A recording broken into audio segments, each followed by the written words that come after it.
안녕하세요. 생명의 주님이 오늘도 우리와 함께 하십니다. 함께 하시는 주님을 찬양합니다. 다 같이 기도드리겠습니다.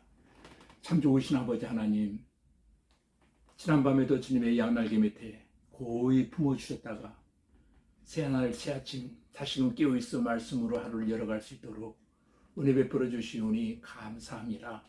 하나님 아버지, 이 시간도 우리 영안을 열어주시고 하나님의 말씀이 들려질 때 아멘으로 하답하며 순종하며 오늘도 성령님과 동고동행하는 은혜의 한 날이 되게 하여 주시옵소서. 허락하신 한 날이 기쁨과 승리의 날이 되어질 줄로 믿사오며 예수님 이름으로 기도하옵나이다. 아멘. 이 시간 우리에게 주신 하나님 말씀은 창세기 9장 1절로 7절까지 제가 읽어드리겠습니다. 1절입니다. 하나님이 노아와 그 아들들에게 복을 주시며 그들에게 이르시되 생육하고 번성하여 땅에 충만하라. 땅의 모든 짐승과 공중의 모든 새와 땅에 기는 모든 것과 바다의 모든 물고기가 너희를 두려워하며 너희를 무서워하리니 이것들은 너희의 손에 붙였음이니라. 모든 산 동물은 너희의 먹을 것이 될지라. 채소같이 내가 이것을 다 너희에게 주노라. 그러나 고기를 그 생명되는 빛에 먹지 말 것이니라. 내가 반드시 너희의 피 곧 너희의 생명의 피를 찾으리니 짐승이면 그 짐승에게서 사람이나 사람이 형제면 그에게서 그의 생명을 찾으리라.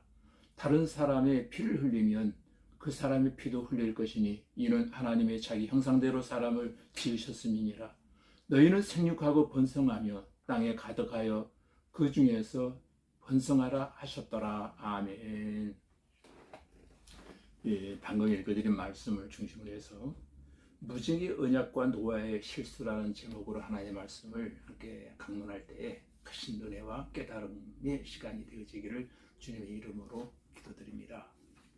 여러분, 하나님께서는 노아의 가족이 홍수 심판 이후에 살아갈 때 생육과 번성의 복을 하나님의 선물로 허락하십니다. 4절에 보시면 그러나 고기를 그 생명되는 피째 먹지 말라고 했습니다. 또 5절에 보시면 내가 반드시 너희의 피 곧 너희의 생명의 피를 찾으리니 짐승이면 그 짐승에게서 사람이나 사람의 형제면 그에게서 그의 생명을 찾으리라 라고 말씀하셨습니다.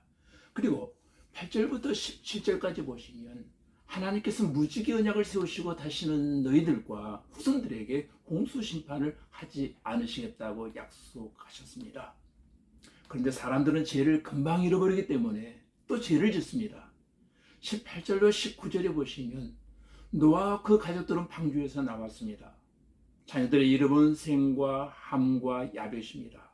특별히 9장에서는 가나안의 아버지인 함에 대해 강조하고 있습니다. 왜냐하면 세 아들 중에서 가장 불행한 삶을 살게 되기 때문입니다. 노아와 그 가족들은 하나님의 약속대로 번성하고 땅에 충만하기 시작했습니다.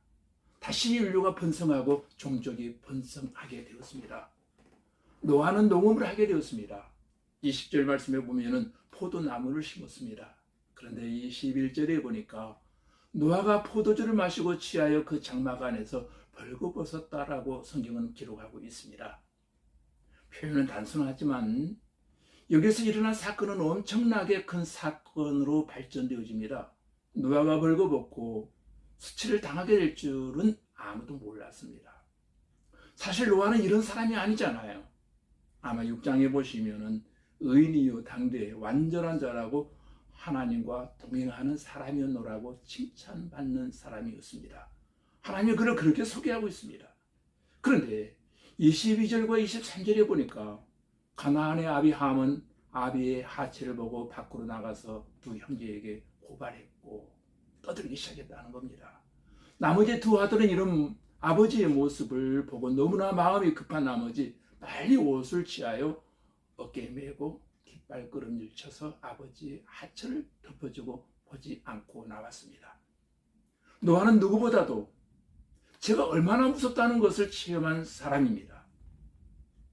심판이 얼마나 무섭고 잔인하다는 것을 누구보다도 잘 알고 있는 사람이었습니다. 이런 그가 오랜 세월이 흐르고 모든 환경이 평온을 되찾고 땅도 농사를 짓고 농사를 짓게 되었을 때 노아가 한순간 방심한 나머지 생각지도 못한 실수를 저지르고 말게 된 겁니다. 함은 아버지의 수치스러운 모습을 알리고 소리 지르고 싶었습니다. 그래서 형제들에게 가서 얘기를 한 것이죠. 아버지가 그럴 수 있느냐고, 아버지가 하고 있는 일을 보라고, 아버지가 수치스러운 일을 했다고 두 형제에게 알렸습니다. 그러나 셈과 야벳은 얼마나 민망했겠습니까?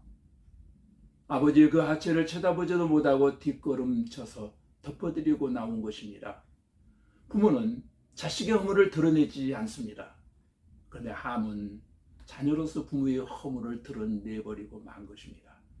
그러나 셈과 야벳은 부모의 허물과 실수를 덮었습니다. 자식의 입장에서는 부모가 완전하기를 바랍니다. 그러나 인간은 완전하지 않습니다. 내가 연약한 것처럼 우리 부모님도 연약한 존재일 뿐입니다. 어쨌든 우리는 예수님의 이름으로 덮어주어야 할 줄로 믿습니다.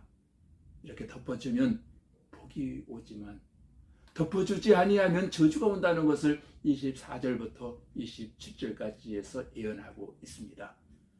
노아가 25절에서 가나안은 저주를 받아 그의 형제들의 종이 되기를 원하노라 했습니다. 그리고 26절에서 셈의 하나님 여호와를 찬송하리로다. 가나안은 셈의 종이 되고 27절에서 하나님이 야벳을 창대하게 하신다고 했습니다. 부모의 허물, 남편의 허물, 아내의 허물, 자녀의 허물, 성도의 허물을 덮어주면 복을 받게 될 것이고 함처럼 까발리고 나팔을 불면 저주를 받는다라고 하는 것이 오늘 우리에게 주시는 하나님의 세미하신 음성입니다. 오늘 기도할 때 주여 다른 사람의 허물이 잘 보이지 않게 해주시고 보이더라도 예수님의 이름으로 덮어줌으로 야벳과 셈을 축복하신 하나님께서 여러분을 창대케 하시고 복을 내려주시기를 주님의 이름으로 축복합니다. 다 같이 우리 기도드리겠습니다. 아버지 하나님, 하나님께서는 우리 인생들에게 무지개의 언약을 통해서 다시는 홍수로 심판하지 않겠다고 약속하셨는데 우리는 너무나도 하나님의 약속을 쉽게 잊어버리고 금방 죄를 또 짓고 마는 연약한 사람들임을 고백합니다.